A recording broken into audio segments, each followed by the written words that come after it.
कुदरत का अनमोल तोहफा, ये ममता का सागर, मोहब्बत का दरिया है। हर नस्ल हर देश पर कर्ज इसका बनाया गया, त्याग को फर्ज इसका।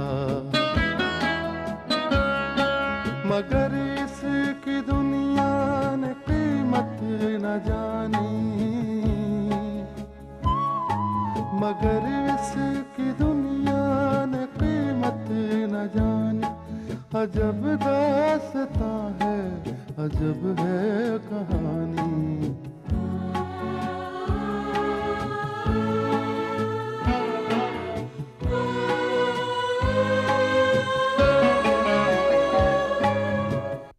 राजेश की हालत अब पहले से बेहतर है। वो अस्पताल से घर आ चुका है, लेकिन अब भी उसे देखरेख की जरूरत है। एक दिन प्रगति उसे देखने आती है और कुछ देर उसके पास रहती है, क्योंकि राजेश के पिता राजेंद्र कुमार और बहन को बाहर जाना पड़ता है।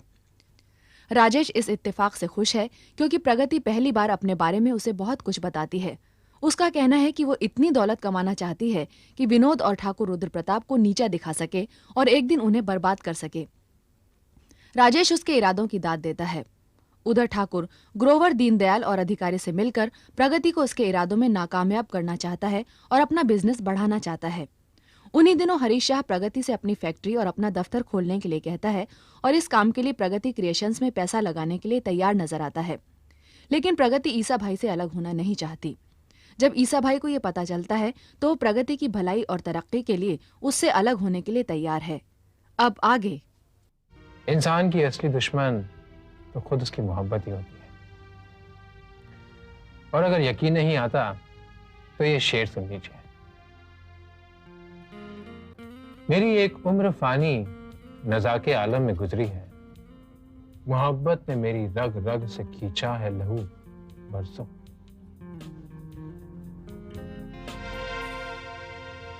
राजेश, मुझे आपसे हमदर्दी है। मैंने तो सुना है कि मोहब्बत लोगों को आबाद करती है। बहुत खुशनसीब होते हैं वो लोग जिनकी मोहब्बत उन्हें आबाद करती है। अगर हम यूं ही मोहब्बत की बातें करते रहेंगे ना तो नई नई कहानियां भी बनती रहेंगी और नए नए अफसाने भी। अब बताइए, आप मुझसे सिर्फ मेरी तबीयत पूछने आई थी या? नहीं नहीं, मैं आपको एक खुशखबरी भी सुनाने आई थी। खुशखबरी? शायद आप नहीं जानते, ईसा भाई और मूसा भाई के साथ जो काम मैं कर रही हूँ उसमें एक नया मोड़ आने वाला है। मतलब ये कि प्रगति क्रिएशंस की एक फैक्ट्री होगी, एक नया ऑफिस होगा, और इस सब के लिए दुर्गा प्रसाद जी ने हमें जमीन भी दी है। प्रगति, दैट इज एक्सीलेंट न्यूज। बहुत बहुत मुबारक हो प्रगति, बहुत बहुत मुबारक हो। मैं भगवान से यही दुआ करूंगा कि तुम दिन दूनी और रात चौगनी तरक्की करो, और तुम्हारे तरक्की के इस रास्ते में अगर तुम्हें कहीं राजेश कुमार की जरूरत पड़े तो बंदा तुम्हारे लिए हाजिर है।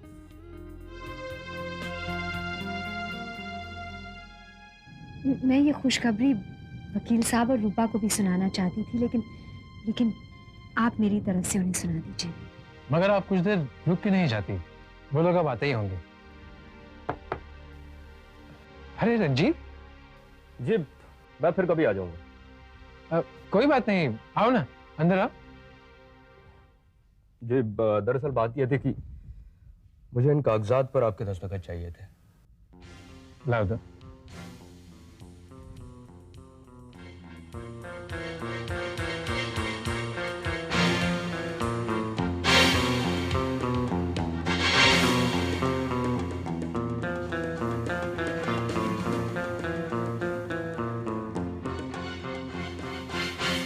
Thank you right. अब मैं चलता हूं।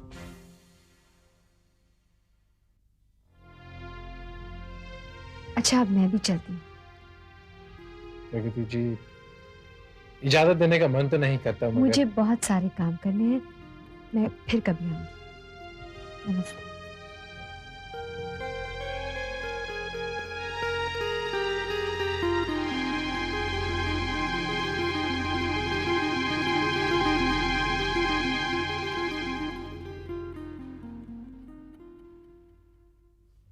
मैं कमिल विनोद साहब। Oh, Ranjit, please come in. How are you? Fine sir. क्या कोई नई खबर लाए हो? जी हाँ, खबर तो जरूर लाया हूं, लेकिन सोचता हूं कि आपको सुनाऊं कि ना सुनाऊं, क्योंकि खबर ऐसी है जिसे सुनकर आपका खून सूख जाएगा। रंजीत, अगर वो खबर मेरे किसी दुश्मन की है। जी हाँ विनोद साहब, खबर दुश्मन की ही है, और बात यह है कि आपके दुश्मनों के घर में घी के दिए जल रहे हैं। किसके घर में घी के दिए जल रहे हैं? प्रगति। क्या कह रहे हो तुम रंजीत? मैं बिल्कुल ठीक कह रहा हूं विनोद साहब। मैं कुछ दिन पहले राजेश के घर गया था अपने किसी काम से। वहीं पे प्रगति उसे बता रही थी। क्या बता रही थी उसे? यही कि वो प्रगति क्रिएशंस के नाम से फैक्ट्री शुरू करने वाली है। ये क्या कह रहे हो तुम रंजीत? ये सच नहीं हो सकता। तुमने जरूर कोई गलती की होगी सुनने में। एक मामूली सी लड़की फैक्ट्री नहीं करती। मेरे सुनने में कोई गलती नहीं हुई है विनोद साहब, और मुझे तो यहां तक पता चला है कि उसे फैक्ट्री बनाने के लिए जमीन भी मिल गई, और अगर ऐसा हो गया तो उसका बिजनेस और उसका प्रॉफिट दोनों आसमान को छूने लगेंगे। तुम जा सकते हो रंजीत, मगर मुझे एक एक पल का हिसाब चाहिए। जी बहुत अच्छा।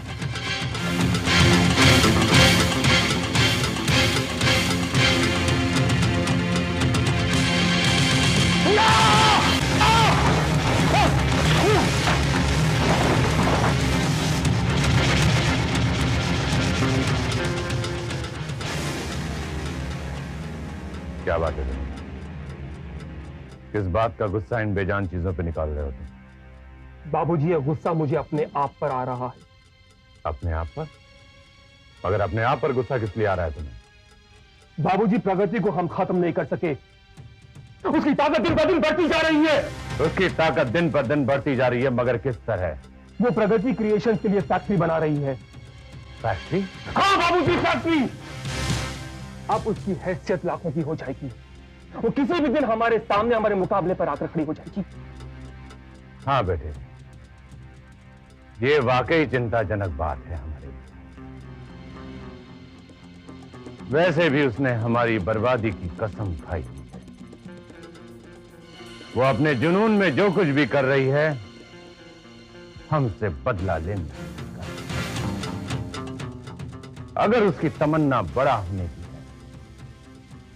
तो वो हमें छोटा देखती है। अगर उसकी आरज़ू आबाद होने के लिए है, तो वो हमें बर्बाद करना चाहती है। अगर उसकी ख्वाहिश जिंदा रहने की है, तो वो हमें मारना चाहती है। ये सच है बाबूजी, मगर उसे रोकने वाला कौन है? वो हमें बर्बाद करने पर तुली हुई है। उसे रोकने का कोई ना कोई रास्ता हमें ढूंढना पड़ेगा बेटे। तुम फिक्र मत कराओ, मैं ढूंढूंगा वो रास्ता। तो कुछ भी हो बाबूजी, इसकी फैक्ट्री नहीं बननी चाहिए, नहीं बननी चाहिए। प्रगति क्रिएशन वो 2 टके की लड़की या फैक्ट्री की बात करने लगी है। हाँ ठाकुर साहब, और अब तो उसे जमीन भी मिल गई है समता नगर। लेकिन ग्रोवर, इतना पैसा उसके पास आया कहां से? ठाकुर साहब, जहां तक मेरी इंफॉर्मेशन है, यह जमीन उसे दुर्गा प्रसाद ने दी है। दुर्गा प्रसाद? ये दुर्गा प्रसाद कौन है? ठाकुर साहब, यह प्रगति जिसका नाम है, यह मकड़ी के जाल की तरह फैलती जा रही है। दुर्गा प्रसाद आशा का बाप है, और आशा वो औरत है जिसके साथ प्रगति पहले रहती थी। पहले रहती थी मतलब? मतलब यह है ठाकुर साहब कि आशा अपने पति के साथ प्रगति के घर पे रह रही है। मुझे तो ये कहानी बहुत ही उलझी हुई नजर आ रही है। आधिकारिक कहानी तो उलझी है, क्योंकि आशा का पति विकास 2 नंबर का आदमी है, और अभी अभी वो स्मगलिंग के जुर्म में जेल भुगत के आया।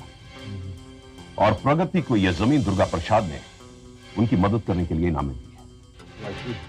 ग्रोवर, ये समता नगर कहाँ है? ठाकुर साहब, समता नगर अहमदाबाद हाईवे पर है और अभी तक ये प्लॉट खाली पड़ा। प्लॉट खाली है, तब तो बात बन गई ग्रोवर। क्यों ठाकुर, इस जमीन पे कब्जा करने का इरादा है क्या? नहीं अधिकारी, मैं हराम के माल पर नजर नहीं रखता। तो फिर करना क्या चाहते हैं वहां? मैं वहां पर एक बस्ती बसाना चाहता हूं। लेकिन यह काम थोड़ा मुश्किल है ठाकुर। ग्रोवर, ठाकुर रुद्र प्रताप सिंह के लिए कोई काम मुश्किल नहीं। ठाकुर हवाओं का रुख मोड़ देते, बस्ती वहां जरूर बसेगी और ये काम करेगी एक औरत। औरत? देख लीजिए ठाकुर साहब, औरत का नाम सुनते ही अधिकारी साहब के मुंह में पानी आ जाता है। ग्रोवर, औरत चीज ही ऐसी है यार। वैसे ठाकुर साहब, ये औरत है कौन? अधिकारी, उस औरत का नाम है नम्रता। नम्रता? वाह वाह, क्या नाम है अमर, क्या नाम है ग्रोवर। नाम ही नहीं, वो काम की भी औरत है। तो वो होगी, लेकिन आपने अभी तक हमसे मिलाया क्यों नहीं? आपसे मिलवा भी देंगे, मुलाकात भी करवा देंगे। उसके पास बाजारे हुस्न है। बाजारे हुस्न? हाँ होगा, लेकिन हमने ये नाम अभी तक सुना कैसे नहीं? सुन भी लीजिएगा और मिल भी लीजिएगा। मिलवाइए, मिलवाइए, मिलवाइए।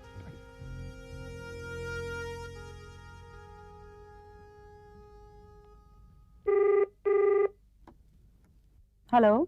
हेलो नम्रता, मैं रुद्र प्रताप बोल रहा हूँ। अरे ठाकुर साहब, आदाब अर्ज है। आदाब। नम्रता, तुमसे एक बहुत जरूरी काम है। अरे हुजूर, आप काम की बात करते हैं, आपके लिए तो जान भी हाजिर है हमारी। आप कहिए तो सही। जान लेने वाला ही काम है। ऐसा कौन सा काम है? नम्रता, समता नगर में एक प्लॉट खाली है। तो फिर हुजूर? मैं चाहता हूँ कि तुम वहां पर गरीब और बेसहारा लोगों की बस्ती बसाओ। आपका हुक्म सर आंखों पर। मगर ये जमीन है किसकी? एक जमाने में ये जमीन दुर्गा प्रसाद की थी, लेकिन अब यह जमीन प्रगति की है। प्रगति की? क्या कह रहे हैं आप? अरे उस कमबख्त के पास इतना पैसा आया कहां से? ये सब बातें मैं तुम्हें बाद में बताऊंगा। तुम सिर्फ एक काम करो कि रातों रात वहां एक बस्ती बसा दो। ठाकुर साहब, समझ लीजिए कि आपका काम हो गया। नम्रता, इसके लिए मैं तुम्हें मुंह मांगी कीमत दूंगा। प्रगति का यह सपना पूरा नहीं है। ठाकुर साहब, मैं प्रगति के सपनों को चूर चूर करके रख दूंगी। आप खुद आइए आज रात को उस जगह पर और देखिए कि मैं उस जगह को क्या से क्या बना देती हूँ। हम जरूर आएंगे। अच्छा ठाकुर साहब, हमारा काम करो। वहां फैक्ट्री नहीं बनी। हाँ?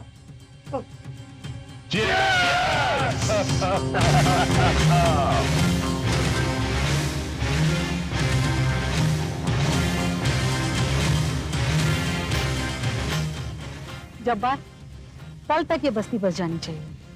कल तक क्यों नम्रता बहन, ये बस्ती तो आज रात ही को बस जाएगी।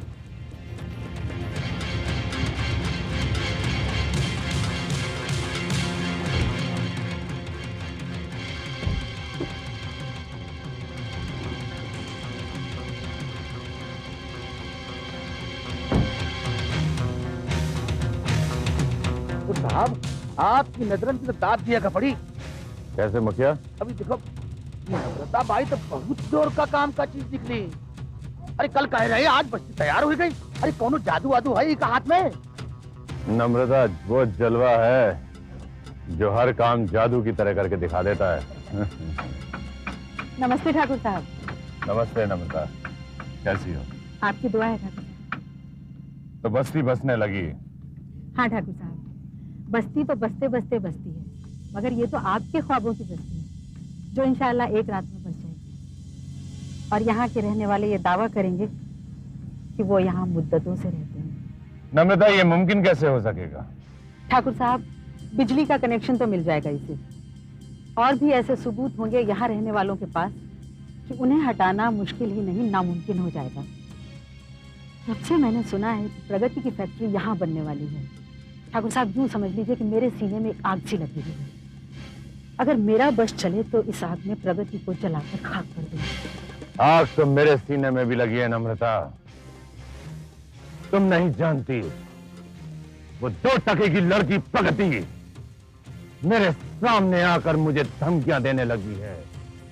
ठाकुर रुद्र प्रताप सिंह को धमकियां देने लगी। ठाकुर साहब, अभी तक उसकी किस्मत अच्छी थी कि वो हमारे हाथों से बची रही, मगर अब की बार कुछ ऐसा होना चाहिए कि उसका नामो निशान तक बाकी न हो। नम्रता, मैं भी कुछ ऐसा ही सोच रहा हूं।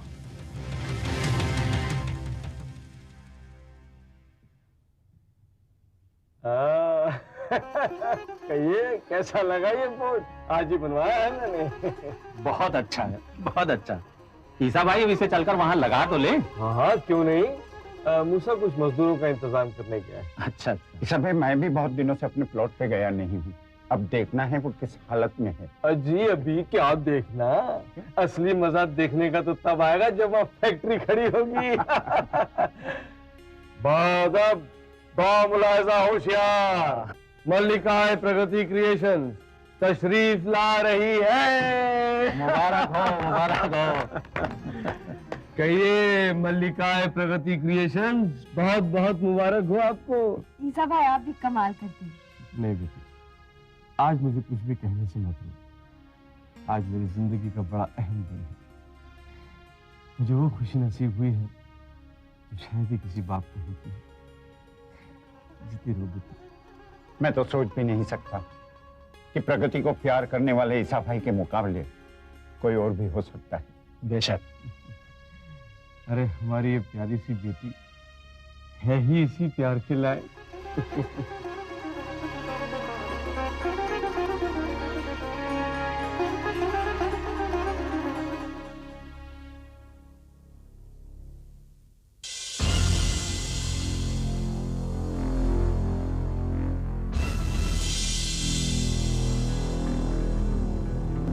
ये क्या हुआ?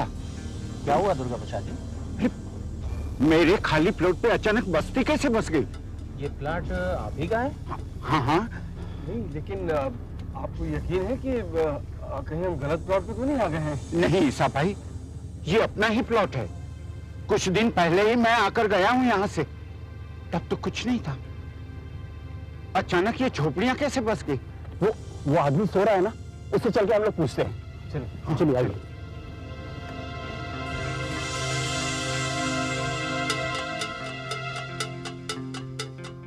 अरे भाई साहब, क्या है? ये जमीन मेरी है। सुना कालू, ये बोलते हैं जमीन मेरी है। हाँ, और आपने किसकी इजाजत से यहाँ मकान बांधे हैं? मकान बांधने के लिए इजाजत लेना पड़ती, मालूम नहीं मेरे को। जाओ ना, अपना टाइम काहे को खोटी करता है। जा। देखिए भाई साहब, आप ये जगह खाली कर दीजिए। नहीं खाली करेंगे तो क्या कर लेगा तू? ए, तमीज से बात कर। तमीज सिखाता है। पांडू, ढूंढो इस बार, इधर। अरे क्या बात है? ये बोलते हैं जमीन खाली कर दो। जमीन खाली कर दो, जा यहाँ से। बड़े आए जमीन खाली करवाने वाले। अरे, ये क्या दादागिरी है? ए, दादा किसको बोला रहे तू? अरे तुमको, तुम सबको। ए, क्या हम सब दादा है? अरे दादा क्या, गुंडे हो, मवादी हो, उठाई गिरे हो। ए, फिर बोला ना, यही पे टपका दूंगा तेरे को। ए, मर गए टपकाने वाले जास्ती बोलेगा ना तो तेरे को इसी तरह टपका डालेगा। क्या तू इधर क्या दादा है? ए, दादा का भी बाप है मेरा मूसा। अरे तेरे कोई टपका देता हूँ। हाथ नहीं लगाना, हाथ काट के फेंक देगा। ईसा भाई को हाथ लगाया तो चला। ए भाई, अपनी दादागिरी अपने घर पे रखो। हम गरीबों की बस्ती क्यों उजाड़ने आए हो? देखिए बहन जी, हम झगड़ा करने नहीं आए हैं। ये जमीन मैंने खरीदी है और मैं ये जानना चाहता हूँ कि आप लोगों ने किसकी इजाजत से यहाँ मकान बांधे हैं। ए सेठ, ज्यादा होशियारी करने की जरूरत नहीं है, समझा ना? ये बस्ती यहाँ पर बरसों से बसी हुई है। ए, बकवास मत करी करनी तो। मूसा, मेरे ख्याल से लोगों के साथ उलझना ठीक नहीं। ठीक है, अब तो कानूनी कार्रवाई ही करेंगे। हाँ, जा जा कर ले जो भी करना है। चलिए चलिए चलिए चलो मुझे।